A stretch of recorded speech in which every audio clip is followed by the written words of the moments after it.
नमस्कार जी। नमस्कार जी। क्या शुभ नाम है जी आपका? मेरा नाम महेंद्र दास है। गांव धनाना, जिला सोनीपत, हरियाणा का रहने वाला हूं और मैं संत रामपाल जी का छोटा भाई हूं नाते में। संत रामपाल जी महाराज की शरण में आने से पहले आप कौन सी भक्ति करते थे? वैसे तो भक्ति की रुचि बचपन से ही थी। फिर महाराज जी का बचपन से ही साथ मिलने से हनुमान जी की भक्ति, भगवान शिव के व्रत रखना, शिवलिंग पे जल चढ़ाना, वह भगवान विष्णु जी को विशेष रूप से मानता था, भगवान श्री कृष्ण जी को। जो आम हिंदू लोग करते हैं वही भक्ति हम करते थे। फिर मैं नौकरी लग गया, गुरु जी संत रामपाल जी से मैं दूर हो गया। मैं चंडीगढ़ रहा 8 साल, वहाँ जा करके रुचि भी खत्म हो गई। संत रामपाल जी महाराज की शरण में कैसे आए? फिर मैं 1991 में मैं चंडीगढ़ से रोहतक आ गया और एसपी रोहतक का मैं ड्राइवर लग गया। मेरी पुलिस डिपार्टमेंट में नौकरी थी और महाराज जी पहले सिरसा वगैरह में पोस्टेड थे, जूनियर इंजीनियर की, और गुरुजी फिर रोहतक में पोस्टेड हो गए। गुरुजी, और फिर मिलना जुलना शुरू हो गया। और गुरुजी लंच टाइम में मेरे पास रोजाना आते थे, लगभग 4 महीने लगातार आए और सत्संग की, भक्ति की बातें बताने लगे कि भक्ति करनी चाहिए, भक्ति से दुख दूर होते हैं, सुख मिलता है, मोक्ष मिलता है। लेकिन मेरी रुचि विशेष नहीं थी और मैं महाराज जी को मना भी नहीं कर सकता था कि मेरे पास क्यों आए, क्योंकि बड़े भाई साहब थे। तो मैं अंदर से दुखी बहुत था कि रात को ड्यूटी करते हैं, दिन में ये आगे बैठ जाते हैं। लेकिन एक दिन मैंने कह ही दिया कि भक्ति में कुछ नहीं रखा, काम करो और बच्चों का पालन पोषण करो, इससे बड़ी कोई भक्ति नहीं है। फिर गुरु जी ने धीरे धीरे आना बंद कर दिया। फिर मेरे जीवन में एक ऐसी घटना घटी, 1992 की बात है, कि मैं एक DIG को लेकर के मधुबन गया हुआ था, पुलिस ट्रेनिंग सेंटर के अंदर। रात को वहाँ ठहरे, मैं सुबह सोकर उठा तो मैंने देखा, मैं चारपाई पर लेटा हुआ, मेरी आंखें खुल गई। तो लेटे लेटे मैं क्या देख रहा हूँ कि मेरे पैरों की तरफ उस मकान यानी कमरे में 2 खिड़कियाँ थी। एक खिड़की में महाराज जी कम से कम 8-10 फीट ऊपर आसमान में बैठे हैं। वो सीन मुझे आज तक याद है। काले रंग के चश्मे लगा रखे थे, लाइनिंग वाला शर्ट, काली पैंट, और ऐसे बैठे हैं जैसे पद्मासन होता है, हाथ जोड़कर। तो संत रामपाल जी की तरफ 2 पैर दिखाई दे रहे हैं, घुटने से नीचे बिल्कुल लाल रंग के, जैसे सूर्य सुबह निकलता है।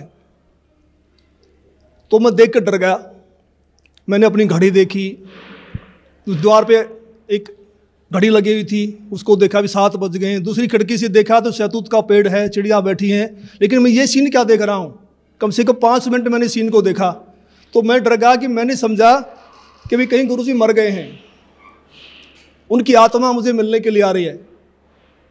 उस समय फ़ोन भी नहीं थे, मैं DIG को बोल भी नहीं सकता था कि मेरा भाई मर गए हैं। तो मैं बहुत चिंतित हो गया। हम 1 बजे मधुबन से रोहतक के लिए चले, हम लोग 3 बजे वहाँ पहुँच गए। मैं गाड़ी खड़ी करके सीधा मकान पे गया, गुरुजी के मकान के ऊपर। तो जाके मैंने देखा गुरुजी ठीक ठाक मिले, मन में शांति हुई। तो गुरुजी ने पूछा भी कैसे आना हुआ आज दिन में, कैसे टाइम मिल गया। तो मैंने घटना के बारे में बताया। मैंने कहा जी मैंने तो ऐसे ऐसे एक घटना देखी सुबह सुबह, मैं डर गया कहीं आप मर ना गए हो। तो महाराज जी ने कहा कि मेरे स्वरूप में कबीर परमेश्वर आए थे और अब आपको भक्ति मिल जाएगी। तो मैंने कहा जी मैं तो ड्रिंक्स वगैरह कर लेता हूँ, वो छूटती नहीं, भक्ति कैसे करूँगा। तो गुरुजी ने कहा जा आज के बाद नहीं पिएगा। तो उनके एक शब्द से ऐसी दीवार खड़ी हो गई कि आज 1992 की बात है, आज 2013 हो गया, यानी लगभग 21 वर्ष हो गए। वो आज तक मैंने शराब को छुआ तक नहीं है। तो उसके बाद गुरुजी ने अपने गुरुजी से मुझे नाम दिलवाया, संत राम देवानंद जी महाराज से। उस समय गुरुजी को आज्ञा नहीं थी नाम की। मैं भक्ति में ज़रूर लग गया, क्योंकि महाराज जी बताते थे कबीर साहब पूर्ण परमात्मा हैं, इनसे सबसे ऊपर हैं। तो मैंने उनको उदाहरण दिया कि पुलिस में तो ऐसे होता है। उस समय पुलिस वाले बहुत नाजायज़ किया करते। कोई कहता मैं फलां का सिपारशी हूँ, उसको पकड़ लिया तो उसकी कुटाई कर देते थे, फ़ोन आता छोड़ देते, हमें नहीं पता जी आपका था। कहीं ऐसा ना हो कि ये नीचे देवी देवता हमें कूट दें और जब तो कबीर साहब ऊपर से आएँ। लेकिन मैं लगा जरूर रहा, लेकिन विशेष विश्वास नहीं था भी कबीर साहब पूर्ण परमात्मा है। तो महाराज जी ने कहा कि आप ये नाम जपते रहो, इन नाम से आपका विश्वास हो जाएगा। तो फिर 1994 में गुरुजी को आज्ञा होगी नाम की, फिर महाराज जी ने दोबारा से हमारे को नाम दिए, फिर सार नाम दिया। मैं भक्ति में लगा रहा, लेकिन कबीर साहब के बारे में मैं पूछता था कि वेदों में दिखाओ, गीता जी में दिखाओ, तो महाराज जी कहते समय आने तो सब कुछ दिखाऊंगा मैं, अब ये करते रहो। तो फिर ऐसी घटना घटी कि एक दिन मैं सोया हुआ था और मेरी आत्मा निकल के ऊपर ब्रह्मांड में चली गई, बहुत ऊंचाई पर। वहाँ विष्णु भगवान खड़े हैं श्री कृष्ण जी के रूप में, उनके सिर पर ऐसे मोर का चंदा है, मोर मुकुट है, और मेरे से कह रहे हैं कि जिस भक्ति पे आप लगे हो ये भक्ति बड़ी कठिन है, ये मार्ग बड़ा कठिन है, अगर इतना आसान होता तो सभी यहाँ से निकल जाते। और एक बात का ख्याल रखना, मेरे भक्तों को मत तोड़ना। जैसे मेरी आत्मा, मेरा सूक्ष्म शरीर मेरे शरीर में आया तो मेरी आँख खोली तो मेरा सारा शरीर पसीने से भीगा हुआ था, और मैं बिल्कुल सर्दी का महीना था, मैंने कपड़े चेंज किए पसीना पोंछकर, और मैं सुबह उठ करके अपनी ड्यूटी पे आया तो महाराज जी से मुलाकात हुई। मैंने महाराज जी को बताया कि ऐसे ऐसे घटना घटी रात को। तो महाराज जी ने कहा कि आपको विश्वास नहीं हो रहा था कबीर साहब के बारे में, और आप कृष्ण जी को ज़्यादा मानते थे, इसीलिए कृष्ण जी के मुख से ही आपसे कहलवा दिया गया है कि ऊपर और शक्ति है और रास्ता है। तो उस दिन के बाद मैंने पीछे मुड़ के नहीं देखा, और फिर मैं सही ढंग से भक्ति करने लगा। सर, संत रामपाल जी महाराज से नाम उपदेश लेने के बाद आपको क्या क्या लाभ हुआ? पहले मैं संसारिक लाभ बताऊंगा आपको, खासकर शरीर के लिए। जब मैंने गुरु जी को गुरु धारण कर लिया और मैं भक्ति करने लगा, लगभग 1999 की बात है, उस समय मेरी आयु 41 वर्ष थी, 41 ईयर, और अब मेरी 55 साल की हो चुकी है, 55 ईयर्स ओल्ड। तो मैं रोहतक में एक रेलवे रोड का नाम है बाज़ार में, वहाँ एक लाला जी के पास बैठा हुआ था। वहाँ एक लड़का मेरे से मिला, वो लाला जी ने, उसका नाम फकीर चंद जी थे, उन्होंने कहा कि MA है और इन्होंने ज्योतिष शास्त्र से भी MA किया हुआ है। तो मैंने उसको भक्ति की बातें समझानी चाहिए, तो उसने कहा जी एक बार अपना हाथ दिखा दो। तो उसने मेरे हाथ देखे दोनों, पहले दाहिना हाथ देखा, कहने लगा आपकी आयु कितनी है? मैंने कहा मैं 41 वर्ष का हो चुका हूँ। तो उसने कहा आपके भाग्य में लिखा है 40 वर्ष से लेकर 45 तक बिल्कुल बेड के ऊपर बीमार अवस्था में लेटना, और आपको फला फला बीमारी लगेंगी। फिर मैंने कहा मैं तो 41 का हो चुका हूँ, मुझे तो कुछ भी नहीं है। कहने लगा 1 साल का धोखा भी हो सकता, आपको ज़रूर होगा।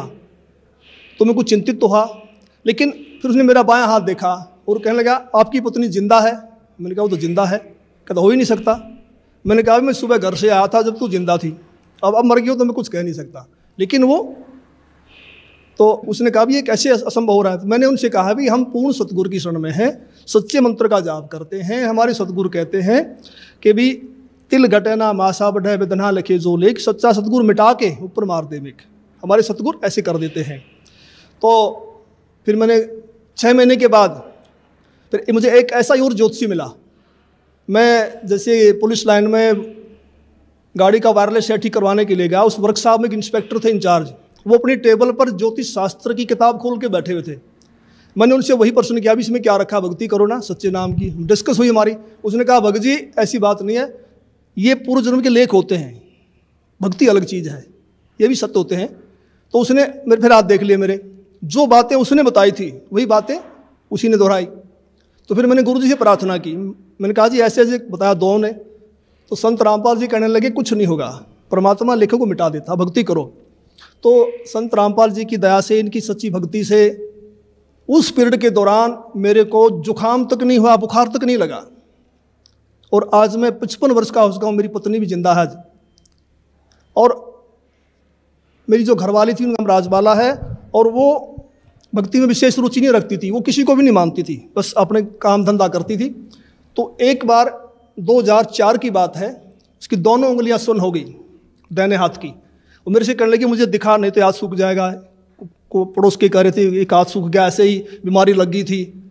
तो मैं रोहतक में रेडियो स्टेशन के पास गुप्ता जी हैं डॉक्टर हड्डियों के, उनके पास उनको लेके गया। उन्होंने बताया कि उसकी ये गर्दन के पास नसें होती हैं, नस दब गई है। तो उन्होंने एक्सरे लिया, दवाई दे दी, 2 महीने इलाज चलता रहा, कोई फ़र्क नहीं पड़ा। तो मैंने अंदर गुरु जी से प्रार्थना की, संत रामपाल जी से भक्ति करते समय कि गुरु जी अगर ये हाथ सूख गया तो बुढ़ापे में हम तो रोटी बगैर भी रह जाएंगे, परेशान होगी, तो दया करो। तो जैसे मेरा ध्यान लगा हुआ था, सुमन करते करते वैसे आंख बंद हो गई, तो मुझे गुरु जी खड़े दिखाई दिए और कहा कुछ नहीं होगा बेटा, ठीक हो जाएगी। तो मैं कुछ दिन के बाद ड्यूटी से छुट्टी लेकर घर गया। मैंने उससे पूछा भी आपकी उंगलियां ठीक होगी? उसने कहा वो तो ठीक होगी। मैंने कहा ये गुरु जी ने की है, मैंने प्रार्थना की थी। कह लगे नहीं मैं तो दवाई से ठीक हुई हूँ। तो मुझे बड़ी निराशा हुई। तो कुछ यानी 2005 में उसके दाहिने पैर में बहुत ज़ोर का दर्द शुरू हो गया। मैं उसी डॉक्टर के पास फिर लेके गया, गुप्ता जी के पास। गुप्ता जी ने फिर एक्सरे किया, फिर कहा भी रीढ़ की हड्डी की नस दब गई है, इसलिए उससे पेन है। उसने दवाइयाँ दे दी 1 सप्ताह की। मैं दवाई दिलवा करके बरवाला में सत्संग चल रहा था गुरु जी का, उसमें आ गया। तो उसने फ़ोन करवाया चौथे दिन, कह लगी मुझे कोई आराम नहीं है और मैं तो मर रही हूँ, तो तू सत्संग में धक्के खाता फिर रहा है, क्या रखा है सत्संग में, आकर के मुझे दवाई दिलवा। तो मैं गुप्ता जी के पास गया वहाँ, उसका रिकॉर्ड लेकर के। गुप्ता जी ने कहा भी अब तो इसका ऑपरेशन होगा और कोई इलाज नहीं है। तो ऊपर से इलेक्शन थे हरियाणा में 2005 फरवरी में। तो मैंने कहा जी 1 सप्ताह इलेक्शन का, हमें छुट्टी नहीं मिलेगी, आप ऐसा कर दो, ऐसे इंजेक्शन लिख दो, कितने ही महंगे हैं, जो 10 दिन निकाल दें, फिर मैं ऑपरेशन करा लूँगा। तो उन्होंने इंजेक्शन लिख दिया। मैं दवाई लेकर के पुलिस लाइन में जाके अपने बॉक्स में रख दिए। सुबह ड्यूटी करके फिर जाऊँगा घर। तो मैं रात को 2 बजे उठा, तो मुझे बड़ी वही चिंता हो गई भी क्या होगा। तो बड़ी रो रही है, बड़ी तकलीफ़ है उसको। तो मैं भक्ति करके सुबह का नित्य नियम करके अपने सुमन करके मैं दोबारा सो गया। और सोते समय मैंने प्रार्थना की कि हे परमेश्वर, हे गुरुदेव, ठीक तो आप ही करते हो, अब की बार ठीक भी करो और ये एहसास करवाओ कि आपने ही किया है, करने वाले तो आप ही हो। तो मैं ड्यूटी करके शाम को 5 बजे घर गया। तो वो अपने काम धंधे में लगी हुई थी। मैंने उससे पूछा भी मैं तो 1000 रुपये की इंजेक्शन ले यार, तू ठीक है तो फ़ोन कर देती, दवाइयों को मैं वापस कर देता। तो उसने कहा मैं तो ठीक होगी। मैं कैसे हुई? कह लगी मैं सारी रात रोती रही, 3 बज गए, मैं दीवार के ऐसे कमर लगा के रो रही थी। तो मुझे गुरुजी दिखाई दिए, मेरी आंख बंद हुई कुछ सेकंड के लिए। तो गुरुजी ने ऐसे हाथ किया, ठीक हो जाएगी बेटी, कोई बात नहीं। कहता उसी समय मेरा रोग बिल्कुल ख़त्म हो गया। तो फिर मैंने कहा आप तो भक्ति करेगी ना? कहने लगी हाँ अब करूँगी। तो आज तक उसको दर्द दोबारा नहीं हुआ है। और अनेक गुरुजी ने हमें सुख दिए। सबसे बड़ा तो मानसिक सुख होता है, मानसिक शांति, वो हमारे को संपूर्ण रूप से मिली हुई है। एक दिन संत रामपाल जी करनाल के अंदर एक भगत के घर गए हुए थे और सतगुरु जी ने 3.5 घंटे के लगभग सत्संग किया। जब चलने लगे तो एक औरत ने, जो काफ़ी बुजुर्ग थी, कुछ 65 साल के करीब उनकी उम्र रही होगी, उन्होंने कहा कि जी मैं आपसे कुछ बात करना चाहती हूँ। तो गुरुजी ने कहा ठीक है पूछो।